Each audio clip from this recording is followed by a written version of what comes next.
이번 시간은 원가 계산의 절차하고 종류를 보도록 할게요. 원가 계산의 절차 보시면 가장 마지막에 할 게 뭡니까? 제품 원가를 아는 게 우리 원가 계산입니다. 그러면 공장을 보시면 제조 부분이 있어요. 결국 TV를 생산하는 데하고 컴퓨터 제조 부분, 반도체 생산하는 부분, 이렇게 직접적으로 생산하는 부분을 제조 부분이라고 합니다. 그리고 거기에 식당이나 전력, 이것은 생산을 도와주는 부분이죠. 따라서 보조 부분이라고 합니다. 결국 식당에서 발생한 원가, 전력 부분에서 발생한 원가를 합친 보조 부분 원가를 어디다 배부합니까? 제조 부분에 배부해야겠죠. 그리고 최종적으로 어떻게 됩니까? 제품별 원가 계산이 최종 목표라고 그랬어요. 따라서 제품별 원가 계산을 하게 돼 있어요.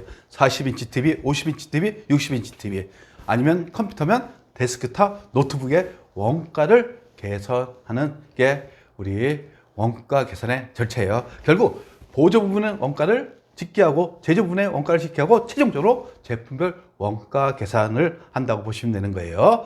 따라서 크게 보시면 요소별 원가 계산, 즉 직접 재료비, 직접 노비, 제조 간접비 계산하는 것을 요소별 원가 계산이라고 합니다. 그 다음에 부분별 원가 계산, 즉 TV 제조 부분, 컴퓨터 제조 부분, 식당 부분, 전력 부분에 대해서 부분별로 원가 계산을 해요. 그 다음에 최종적으로 3단계 제품별 원가 계산을 하는 게 우리의 원가 계산의 절차가 되는 겁니다. 그리고 보시면 원가 계산의 종류 보면 특정에 따른 분류 이렇게 되죠. 그래서 실제 발생을 하느냐 아니면 추정으로 하느냐에 따라서 실제 원가, 정상 원가, 표준 원가로 구성하게 되어 있어요. 즉 직접 재료비, 직접 노비, 제조 간접비, 원가 3요소죠.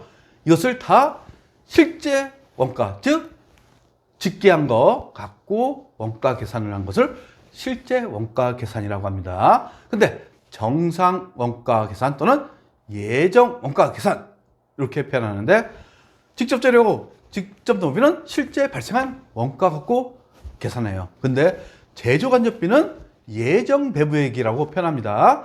즉 제조 간접비는 건수도 많고 이것을 집계하는데 시간이 많이 걸려요. 따라서 추정해서 배부한다. 이게 정상 원가 또는 예정 원가라고 합니다.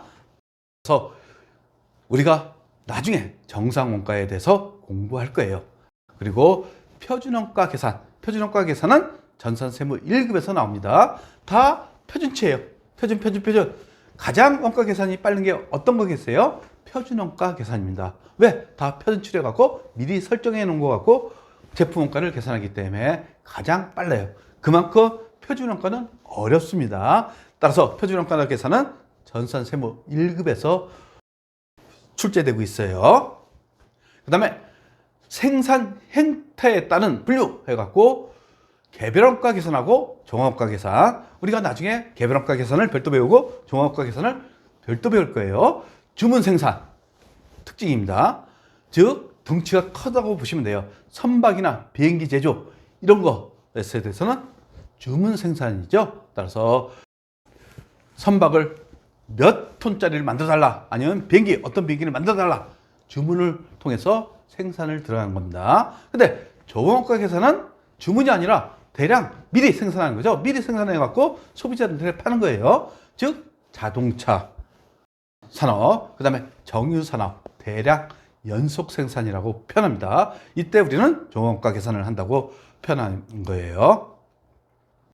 그리고 원가 계산의 종류의 원가 계산 범위, 즉 직접 재료비, 직접 노비, 제조 간접비에, 제조 간접비에는 변동성도 있고 고정성도 있어요. 따라서 변동 제조 간접비, 고정 제조 간접비 나눕니다.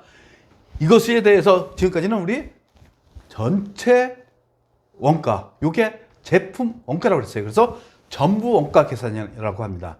근데 변동 원가 계산은 변동비만 갖고 원가 계산하는 거예요. 즉 직접 재료비 변동비라고 그랬죠. 직접 노비 변동비라고 그랬죠. 변동 제조 간접비 변동비예요. 요것만 갖고 제품 원가 계산을 해요. 그리고 고정 제조 간접비는 제품 원가를 보지 않고 그냥 비용 처리하는 거예요. 요게 변동 원가 계산입니다. 변동 원가 계산은 전산세무 1급 외에도 안 나옵니다. 있다는 것만 아시면 돼요. 근데 나중에 재경관리사 공부하시면 알겠지만 변동 원가 계산을 우리가 알아야지 시험 문제 한 문제 내지 두 문제 나옵니다. 그래서 변동 원가 계산은 재경관리사 때 여러분들하고 다시 공부할 거예요. 그래서 고정재정 간접비를 다 비용하고 변동비만 갖고 제품 원가라는 게 변동 원가 계산이라는 거 여기까지만 알면 되겠습니다.